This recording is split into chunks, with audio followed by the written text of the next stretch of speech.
que os Sí, encargáis correcto, de estos correcto. temas. Y además Xavier es un must del Ready for Growth porque creo que ha venido en las 7 ediciones. Sí. Gracias. Y bueno, te doy paso sin más a que nos expliques la importancia de tener un buen camino regulatorio, como comentaba Eli, de contactar en fases donde igual hasta ahora no se tienen en cuenta, ¿no? Y de poder hacerlo antes y de, sobre todo, tener clara cuál es la estrategia. Y supongo que también nos comentarás algo sobre si hay algún atajo o no y bueno, te dejo para que nos expliques. Perfecto, gracias Nadia por la invitación y por la introducción para complementar lo que estabas diciendo, aparte de que soy médico internista, he trabajado 18 años en industria farmacéutica internacional y estuve de director de Safety and Efficacy of Medicines en la EMA, cuando estaba felizmente instalada en Londres. Y después, como tú has dicho, sí, fundé DDR, Drug Development and Regulation, que estamos en Barcelona, en Londres y Ámsterdam, y además estoy de visiting profesor en el King's College, precisamente en temas de regulatory science, ¿no? Entonces, este es el tema, además de mi vertiente médica, pero el tema es sobre la regulación tanto de medicamentos como de medical devices, ¿no? La intención hoy será, es un cambio de formato respecto a estos últimos años, como tú decías, entonces nos complementamos varios. Este año voy a intentar dar los tips fundamentales para cualquiera de vosotros que esté desarrollando, tanto sean fármacos como medical devices, y la perspectiva, ya lo veréis, solo es internacional. No cuento con el aspecto local excesivamente porque en la regulación el aspecto local nos interesa relativamente poco. Otra cosa es que luego entiendo que hay que adaptarlo a cada lugar. Claramente no, ninguna de las cosas que digo representa ninguna de las agencias en las que he trabajado o que tengo relación actualmente. Básicamente, esta es una situación que vemos. Nosotros trabajamos muchísimo y básicamente con compañías medianas y pequeñas. Es decir, que el 80% de nuestra facturación como consultoría es internacional, o sea que tampoco tenemos una implantación local muy fuerte, pero nos interesa mucho este aspecto y vemos todo se repite en prácticamente todos los países. Cuando alguien empieza desde una idea básica, muchas veces de orden académico, hospital, etcétera, y de golpe en un momento se dan cuenta que necesitan algo más para ir adelante, ¿no? Y aquí sois varios que les facilitáis esto. Nosotros lo único que insistimos es que no sabemos nada de todo esto, sabemos un poquito, pero no somos expertos en legal, en business plans, etcétera, pero sí en la regulación como estrategia de desarrollo del producto. No solo es la estrategia para registrar un producto, sino cómo tienes que desarrollarlo. Y en este caso hacemos énfasis en que una estrategia no es lo mismo que una táctica. Por lo tanto, no confundamos una cosa con la otra cuando decimos, no, es que mi estrategia es tal. No, esto que me estás diciendo es una táctica. ¿La estrategia cuál es exactamente desde el punto de vista de producto y de desarrollo del producto, ¿no? Al menos hay 3 elementos para establecer esta estrategia regulatoria. Una es la propia regulatoria, lógicamente. Otra es qué te va a ocurrir en las áreas de reembolso, porque está relacionado con la estrategia de desarrollo. El marketing es una manera un poco simplista de decir toda la parte comercial y de posicionamiento del producto, y esto te lleva al desarrollo. Y hemos introducido este clásico triángulo que ya tiene un tiempo, lo hemos introducido porque es se está incrementando enormemente la participación de pacientes, esto lo sabéis varios de vosotros, pero desde el punto de vista regulatorio lo quería enfatizar porque la representación de pacientes en todos los comités de la EMA, por ejemplo, es actualmente permanente, ¿no? Y están en todos ellos. Por lo tanto, es un valor que se está considerando cada vez con mayor relevancia. ¿Qué necesitamos hacer para establecer una estrategia? Lo primero puede ser una tontería o parecer una tontería. Definir el producto. ¿Qué tengo entre las manos? ¿Qué es esto? ¿Es un medical device? Sí, pero es exactamente un in vitro. ¿tiene que ir como medical device o está combinado con alguna sustancia? Y esas sustancias, ¿cómo actúan? ¿Como sustancia activa por sí mismas o como ancillary products? Si estamos en el área de medicamentos, por supuesto, si es un químico, si es un biológico. Es decir, perder 2 párrafos y un poco de tiempo en definir muy bien el producto, porque va a guiar el resto. Asimismo, definir la indicación. La indicación, que cuando hablamos de medical devices se refiere a lo que llamamos el claim. ¿Qué quiero hacer con esto? ¿Qué reivindico que hace este producto, ¿no? Definir regiones del mundo en donde uno se quiere expandir. Me quiero quedar solo en Europa, quiero también ir a Estados Unidos. Y después, 2 o 3 características que cuando estamos en el área de medicamentos, si el medicamento es órfano o no, fundamental. Segundo, si está cubriendo una unmet medical need. Yo diría que este segundo aspecto, para obtener ventajas en el desarrollo regulatorio, es casi más importante que el orphan. Hay una cierta leyenda urbana detrás del orphan. No es que no sea importante, pero el unmet medical need tiene más importancia incluso que el anterior. Y 3, hay una legislación pediátrica europea que obliga a todo tipo de producto, vaya o no para niños, a pasar a través de la legislación pediátrica y a obtener, no vamos a entrar hoy, pero a cumplir con esta legislación. Para la regulación estratégica hay otro aspecto que me gustaría llamar la atención, y es que tenemos guidelines de todo tipo. Aquí están resumidas algunas, pero los temas no siempre están cubiertos por las guidelines, o bien nosotros creemos que nos tenemos que desviar de la guideline. Sí, es posible desviarse de las guidelines, pero, o bien que las guidelines no están claras o están obsoletas. En estos casos tenemos que ir a consultar con la agencia que toque. He puesto el ejemplo del Scientific Advice con la EMA o un pre-IND meeting con la FDA, pero hay otras modalidades de interacción con agencias reguladoras. Por lo tanto, la interacción con los reguladores es básica durante todo el proceso. Y no se trata de ir al regulador a enseñarle lo bien que lo haces todo, lo guapo que eres y cómo de fantástico es tu team. Se trata de ir con problemas y que obtener respuestas a tus problemas. Y esos problemas, no vayas a preguntar a un regulador, tengo que cumplir con la guía tal sobre, que está publicada sobre el ICH de algún aspecto. Con esta pregunta obtendréis respuestas que os parecerán una tontería, porque la pregunta era tonta también. Entonces, intentar ir con preguntas que sean un reto desde el punto de vista de desarrollo regulatorio. Por lo tanto, mantener siempre, como el primer tip que querría transmitir, es mantener constantemente en la cabeza que la interacción con reguladores es fácil y solo saldréis beneficiados. Aquí es un esquema, que no entraremos a fondo, de las opciones que hay con los medicamentos. ¿Y por qué la he puesto? Pues porque ahora veréis la que hay con los medical devices. Es decir, prácticamente nada.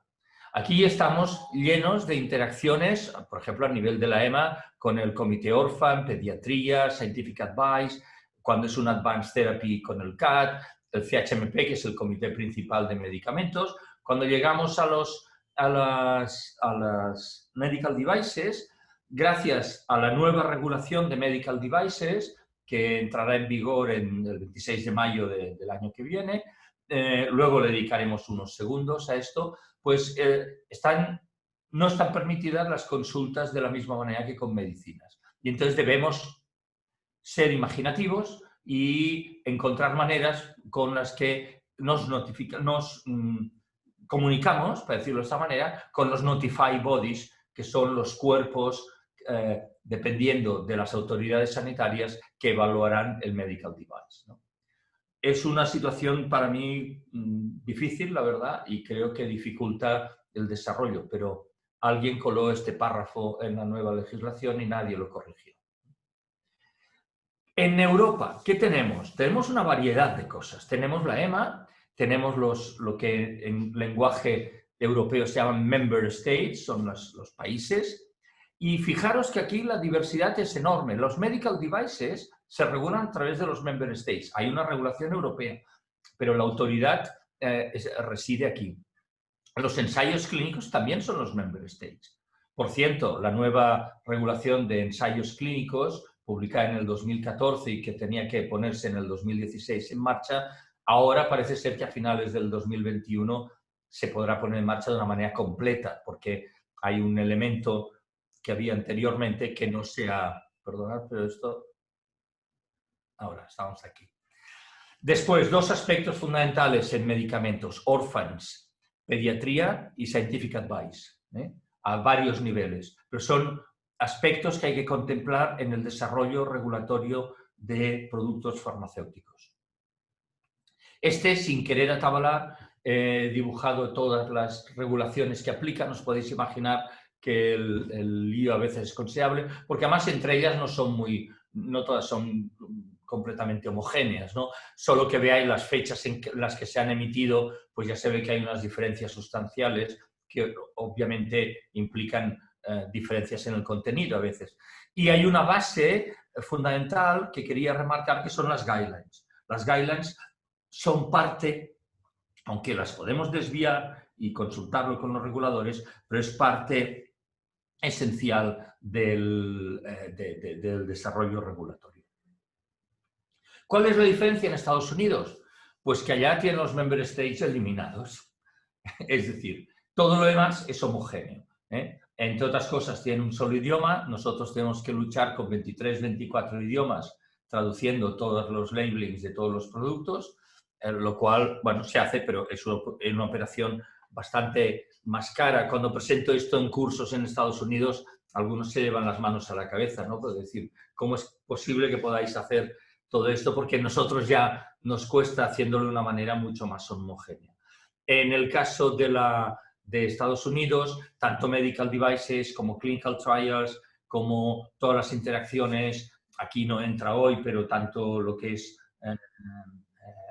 alimentos, food, cosméticos, tabaco, está todo bajo el manto de la FDA, cosa que no es la misma en Europa. Por lo tanto, cuando haya alguien que os diga, y a veces inversores, ¿no?, que os hablen, no, la EMA y la FDA, que os apruebe el ensayo clínico, la EMA. La EMA no aprueba ensayos clínicos, la FDA sí. Y hay que saber distinguir muy bien cuál es la capacidad y el ámbito de ejecución y de consejo que pueden dar ambas agencias.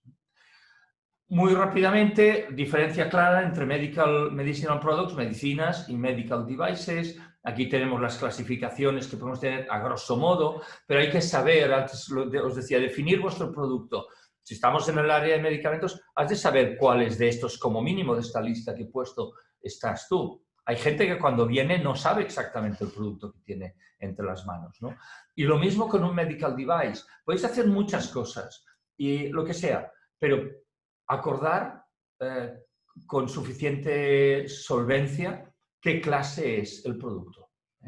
Y si es un in vitro diagnostics y no es un medical device. ¿Y por qué? Porque no es lo mismo una cosa que otra, ni tiene el mismo desarrollo una cosa que la otra. En Europa, todos estos comités de medicinas humanas aplican, no os quiero atabalar, el principal es el CHMP, pero hay muchos otros que, dependiendo de las actividades que debáis emprender, hay que tenerlos en cuenta a lo largo de todo el proceso regulatorio. La EMA, antes lo he anticipado, solo para vuestra referencia, no es responsable de todo esto. O sea, es solo un ejemplo para discriminar a veces la idea de que la EMA puede ser en Europa el equivalente de la FDA. No es exactamente lo mismo. Y todas estas actividades, por ejemplo, no están bajo su área de decisión. Y la última es importante, medical devices no están ahí. En medicinas tenemos unas áreas en las cuales los productos son obligatoriamente van a través de la EMA. Son todos estos, no vamos a entrar hoy en el detalle de cada uno, pero también hay la opción de que aquellos que no han entrado a través de lo que hemos llamado, esta anterior, el mandatory scope, sí entran en lo que se llama el optional scope. Es decir, al final, unos y otros pueden ir a través de la EMA, pero la diferencia fundamental es que unos es obligatoriamente, que son los que he nombrado en la diapositiva anterior. En Europa tenemos dos sistemas, el que estaba mencionando de la EMA, y solo que sepáis que existen procedimientos no EMA, no centralizados, que a veces para algunos productos pueden valer la pena y de hecho todavía existen bastantes compañías que los utilizan. Aunque hay que reconocer que de los productos innovadores creo que estamos en el orden del 90-95% de todos los que aparecen cada año en Europa van a través de la EMA y no a través de procedimientos nacionales. Otro aspecto que os quería llamar la atención es que tanto en Estados Unidos como en Europa tenemos sistemas para acelerar el registro, y el desarrollo. Aquí están listadas algunas de las opciones de los esquemas que existen en Estados Unidos. Estos son los que existen en Europa. Y hay muchas veces que viene una compañía y dice, no, es que yo quiero hacer este ensayo clínico y aplicar para un Conditional Marketing Authorization, el primero que aparece aquí. Hombre, es un poco más complicado que esto.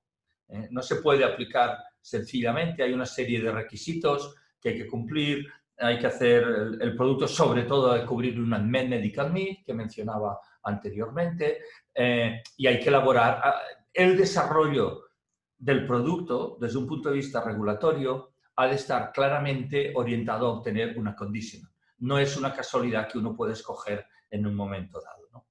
Y lo mismo aplica en Estados Unidos, ¿eh? Lo que pasa es que hay un abanico ligeramente superior, pero algunos se sobreponen entre ellos. Pero también vale la pena tener un buen entendimiento de qué opciones voy a tener, si tengo alguna, de acelerar el desarrollo y el registro. Volviendo al mismo esquema de Medicinal Products y Medical Devices, Medical Devices. Le dedicamos un momento, porque sé que además muchos de vosotros es vuestra área principal de interés. Recordar la definición, no es un invento, esta es, o sea, el Medical Device no ha de tener su acción en el cuerpo a través de ninguna actividad farmacológica, inmunológica, metabólica, etcétera, etcétera. Y aquí es donde entra toda el área borderline de qué hago cuando mi medical device tiene un producto. Tengo una sustancia, llamémosle como queramos, ¿no? Y cuánto esta sustancia me marca el camino regulatorio del producto. La nueva regulación de medical devices, funcionamos con unas directivas muy antiguas, la verdad, que habían quedado muy obsoletas. La nueva regulación de medical devices, European Style, solo ha tardado unos 10 o 12 años en emitirse. Yo estuve como parte ponente cuando estaba en la EMA en la primera redacción y esto era en el año 2010 y ha salido publicada en el 2017. Y aún se decidió la implementación de Medical Device en mayo del 2020 y afortunadamente, lo digo con cierta ironía, para la Comisión Europea vino la crisis del COVID y lo han aplazado un año. ¿Por qué? Porque en mayo de este año no había ninguna preparación suficiente para abordar todos los requisitos de la nueva regulación. La nueva fecha es 26 de mayo del 2021, pero yo recomendaría encarecidamente que nadie piense que entre ahora y mayo va a poder hacer nada con la antigua directiva. Es decir, lo que aplica ya es la regulación, y no va a haber notified body que acepte requisitos, aunque legalmente deberían, pero sería forzar mucho y es muy difícil obtener la aprobación antes de mayo del 2021 ahora. La de in vitro diagnósticos estaba prevista para el 26 de mayo del 22 y sigue ahí, sigue de esa manera, ¿no? ¿Qué introduce como nuevo? No puedo extenderme, tenéis que entender, hace unos días hice una presentación y he cogido esta slide que era un resumen de aquella de unas 3 horas sobre la nueva regulación de medical devices. Por lo tanto, aquí tengo que hacer una super síntesis. Básicamente, estos son los 6 elementos que introduce la nueva regulación. EUDAMED y EUDI son elementos no fundamentales ahora, es una base, un repositorio común y una nomenclatura para todos los medical devices. Notified Bodies sí, introduce nuevos requisitos para los Notified Bodies para estar acreditados y de hecho no todos los que estaban acreditados antes lo están actualmente. Hay un cambio en la clasificación de los medical devices, las reglas han cambiado, no completamente, pero han cambiado un poco. GSPR, este es el paquete fundamental de registro para entendernos, ¿no? Es el technical documentation que hay que presentar para obtener el certificado, y 2 elementos fundamentales alrededor de la clínica, que son el Clinical Evaluation Report y el Clinical Investigation cuando toca hacerlo, ¿no? No nos podemos extender, pero que sepáis que estos 2 elementos son nuevos en la regulación y requerirán atención, tiempo y algo de dinero. Y esto es todo. Muchas gracias. Muchas gracias, Xavier. Voy a poner ahora, para que nos veamos, vale, perfecto, mosaico otra vez. Tenemos una pregunta de Joan, que ha levantado la mano. Comentaros que tenéis en el botón de participantes, podéis levantar la mano allí y si no, os desbloqueáis el micro y podéis hablar tranquilamente. Hola, gracias Xavier por la presentación.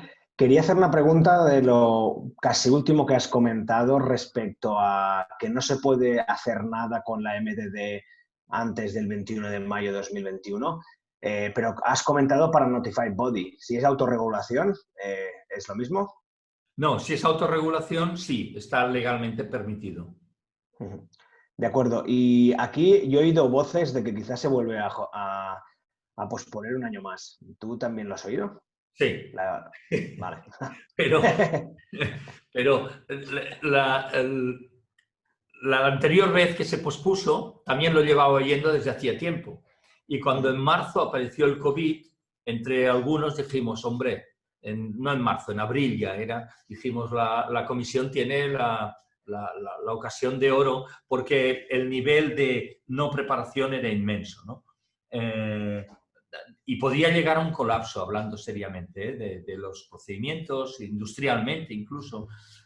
Sí, he vuelto a oír, pero yo creo que hasta marzo, abril de este año, es decir, bastante último momento, si existe, no lo vamos a conocer, de cierto. De acuerdo, gracias. Xavier, yo quería hacerte también algunas preguntas. Tenemos 5 minutitos aún.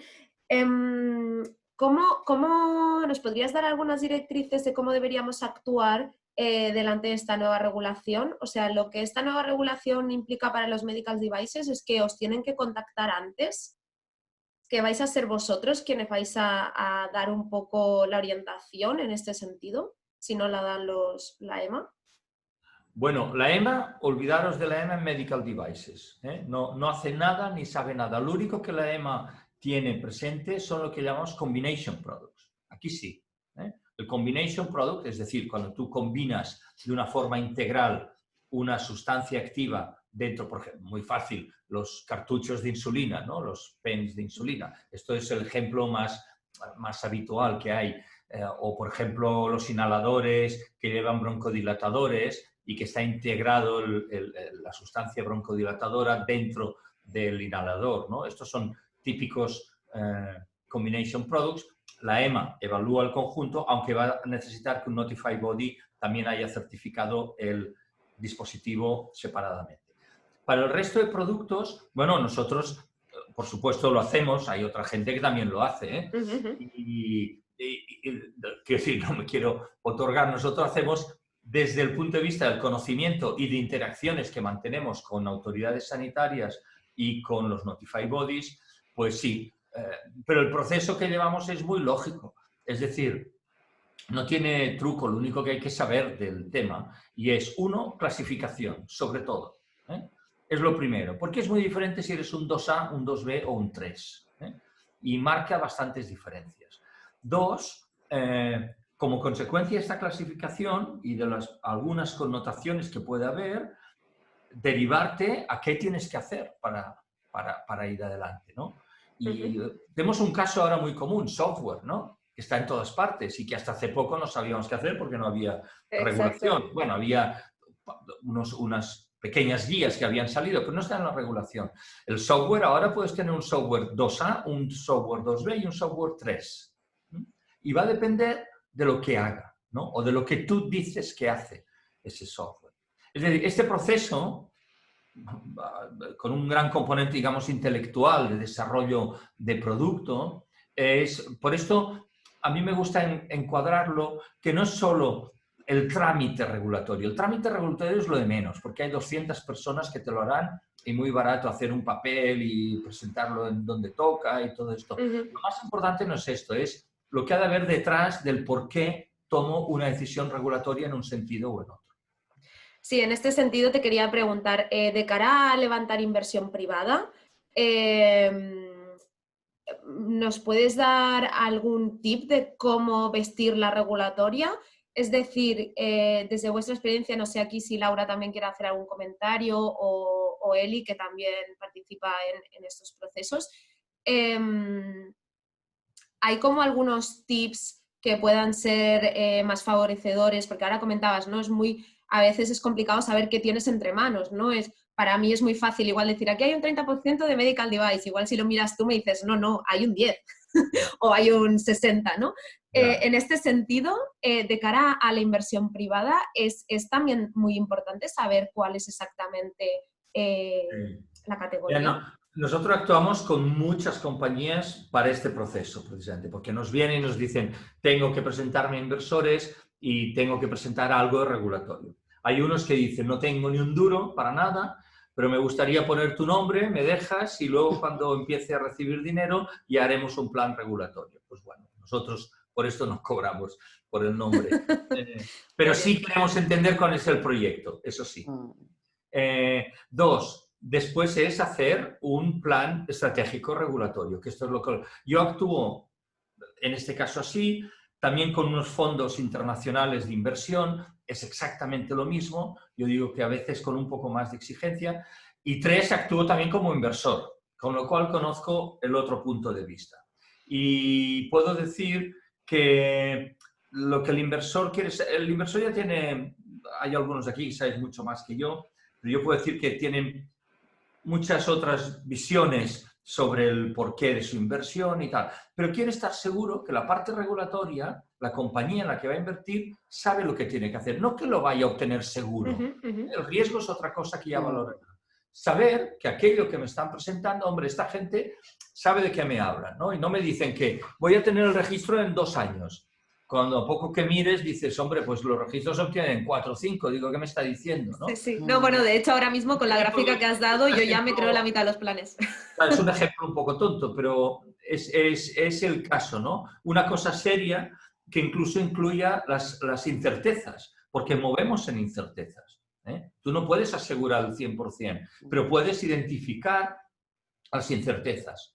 Y esto es uno de los aspectos de valor que tienen estos informes regulatorios. Sí, simplemente por añadir, o sea, totalmente de acuerdo con Xavier. De hecho, nosotros valoramos mucho más aquellas empresas que ya vienen de la mano con un consultor regulatorio, porque al final, evidentemente, ellas no tienen por qué saberlo, necesitan esa ayuda, ¿no?, de un consultor especializado. Y imagínate si le damos importancia, que hay veces que si no vienen con este consultor, lo que hacemos es nosotros contratarlo durante la due diligence para que nos emita un informe donde nos explique exactamente los pasos para evaluar nosotros qué riesgos tiene, ¿no? Entonces, sí, evidentemente es súper importante.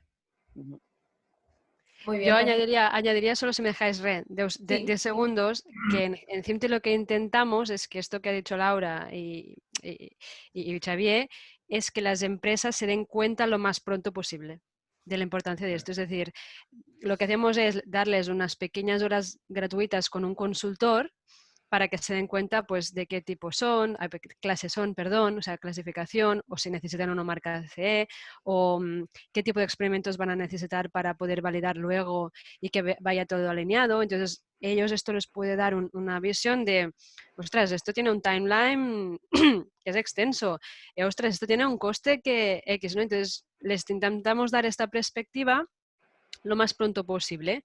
Luego, obviamente, van a tener que en algún momento contratar a un consultor y esto no lo cubrimos, ¿no? Pero muchas empresas nos han dicho, ostras, nos hemos dado cuenta de esto gracias a que tan tempranamente nos habéis sentado con un consultor, ¿no? Y esto es algo que muy importante, sí.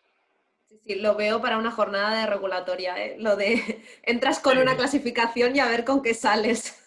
Bueno, y como un tip final, os anuncio, estamos preparando un case con un grupo del IS que se llama, el título no es definitivo, pero será muy ilustrativo, How Rats may kill projects.